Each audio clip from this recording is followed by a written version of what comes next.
अस्सलाम वालेकुम। मेरा नाम डॉक्टर नवीद अहमद शेख है और मैं इमराज़ क़ल्ब का माहिर हूँ। यार अब आज बात करेंगे कोरोना की जो सिचुएशन चल रही है आज और कल में, जो हमने सारे केसेस सुने हैं और जो सारी चीज़ें चल रही हैं उसके बारे में हम थोड़ी सी बात करेंगे। फिर राशन डिस्ट्रीब्यूशन पे बात करेंगे कि राशन डिस्ट्रीब्यूशन थोड़ा सा उस पर कि क्या हो रहा है आजकल। देखें, सबसे पहले तो मैं बात करूंगा कोरोना के कितने केसेस हैं पाकिस्तान में। आप सब लोगों को पता है 5038 केसेस अब तक, अप टिल नाउ तक जो सुबह की रिपोर्ट है उसमें तक हो चुके हैं। लेकिन ये क्या ट्रू केसेस हैं? क्या यही नंबर है? या आपको भी पता है अब तक सारे मीडिया में सब चीज़ें बातें फैल चुकी हैं कि ये नंबर गलत है, ये नंबर ट्रू नहीं है।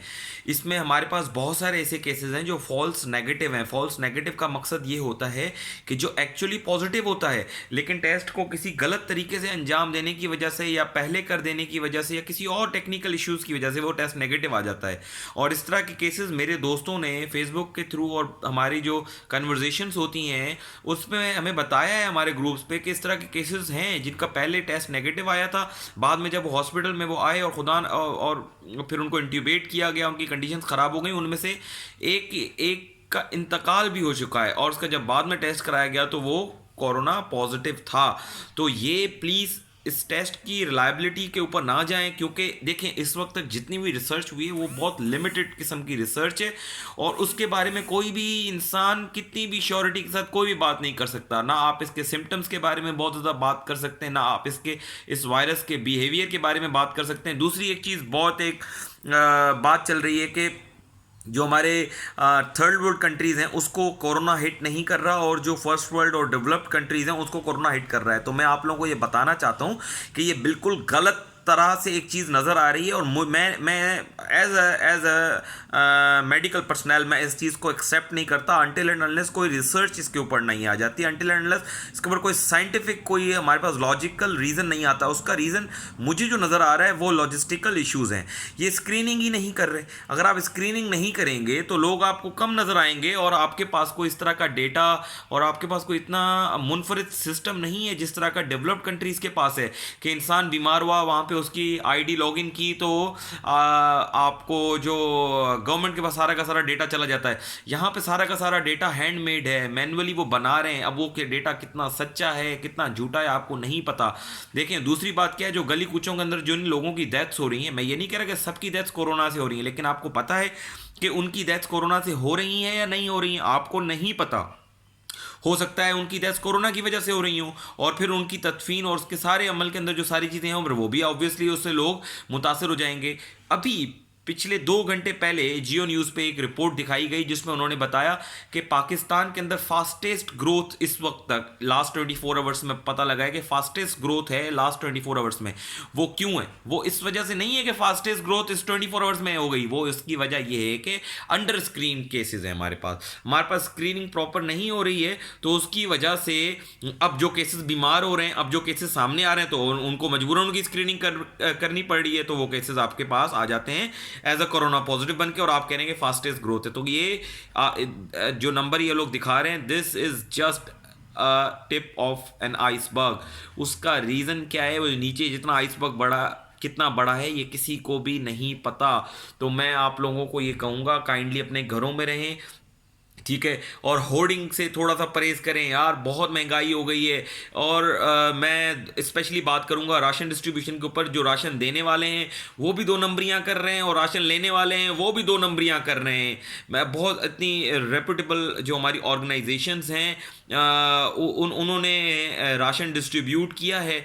हमारी यार मेरी अपनी एक ऑर्गेनाइजेशन है जिसके अंदर हम दोस्त काम कर रहे हैं, फ्रेंड्स वेलफेयर ट्रस्ट के नाम से हमने राशन डिस्ट्रीब्यूट किया है। तो आप जाएं, आप लोगों को आइडेंटिफाई करें, आपको पता है आप अपने अड़ोस पड़ोस में लोगों को देखें जिनको ज़रूरत है, उनको जाके राशन घरों में देकर आ जाएं। ये तस्वीरें, ये वीडियो, इतने इसके अंदर तबसरे, फिर लेटर चाहिए मस्जिदों से। भाई मस्जिदों से लेटर्स क्यों चाहिए आप लोगों को यार? जो नॉन मुस्लिम हैं या पाकिस्तान में जो हमारी मिनॉरिटी हैं, क्या क्या उनका हक नहीं है? क्या आप उनको राशन नहीं दे सकते? तो ये आपको लेटर हेड्स क्यों चाहिए यार? आप अगर कोई किसी को लेटर हेड नहीं दे रहा है तो क्या उसको उसको क्या खाना खाने का हक नहीं है? आप मुस्तहिक लोगों को आइडेंटिफाई करें और उनको घरों में जाके रात के अंधेरे में जाके दे आए। भाई इस्लाम तो ये कहता है कि आपने वेलफेयर इस तरीके से करनी है कि अगर आप दाएं हाथ से दे रहे हैं तो बाएं हाथ को पता भी नहीं लगना चाहिए कि आपने उसकी हेल्प की है। आपको यहाँ लेटर हेड्स चाहिए, आप यहाँ पे धड़ाधड़ वीडियोस बनाते जा रहे हैं यार। वेरी, मुझे तो जो है ना बड़ा दुख हुआ है। मैं पहले बड़ी सपोर्ट करता था इस ऑर्गेनाइजेशन की जिसकी मैं बात कर रहा हूँ, लेकिन मुझे बड़ा दुख हुआ है मैं अभी जो इनकी चीज़ें देख रहा हूँ गवर्नमेंट के खिलाफ। भाई ये वक्त नहीं है आपसी आपसी लड़ाइयों का, जो है पॉलिटिक्स करने का, एक दूसरों को मारने का, एक दूसरे को गिराने का। ये वक्त है सबको एक साथ कंधे से कंधा मिला के साथ चलने का वक्त है। जो आपका दुश्मन है उसको भी दोस्त बना के, सिर्फ आपका एम एक होना चाहिए, टू सर्व द ह्यूमैनिटी। सिर्फ और सिर्फ आप ह्यूमैनिटी को सर्व करने के लिए काम करें। इसलिए काम ना करें कि मैं उसको नीचा दिखा दूं, मैं तो बड़ा अच्छा काम कर रहा हूं, मेरे पास तो 100-150 ट्रक उतर गए हैं और मेरे पास तो भाई जगह नहीं है राशन रखने की। भाई ये राशन आपने रखना नहीं है, ये राशन आपने बांटना है, तो इसको इतना फख्र से बताने की ज़रूरत नहीं है। तो काइंडली आप जो है इस हर इंसान को, मैं मेरा मैसेज गवर्नमेंट से लेके जितनी भी एनजीओज, जितनी भी वेलफेयर ट्रस्ट हैं, जितनी भी मस्जिद, मदारस और जो भी यहाँ पे इंसानियत की खिदमत के लिए काम कर रहा है, मैं सिर्फ उन सब लोगों को सजेस्ट और रिक्वेस्ट कर रहा हूँ कि काइंडली प्लीज़ प्लीज़ प्लीज़ इस तरह की चीज़ों से गुरेज करें।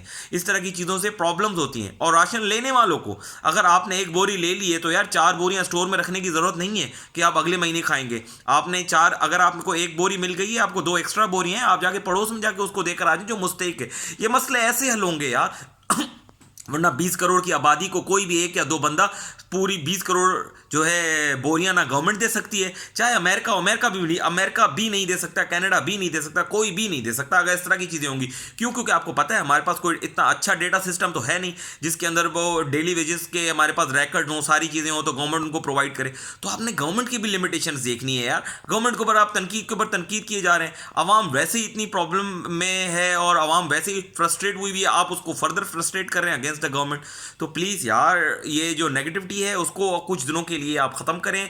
प्लीज़ इस सियासत को कुछ दिनों के लिए ख़त्म करें। अपोजिशंस, गवर्नमेंट्स, इन सब चीज़ों को ख़त्म करके कंधे से कंधा मिला के आगे चलें ताकि हम लोगों को एक पॉजिटिव जो है वाइब्स दे सकें, पॉजिटिव चीज़ों की तरफ आमादा कर सकें।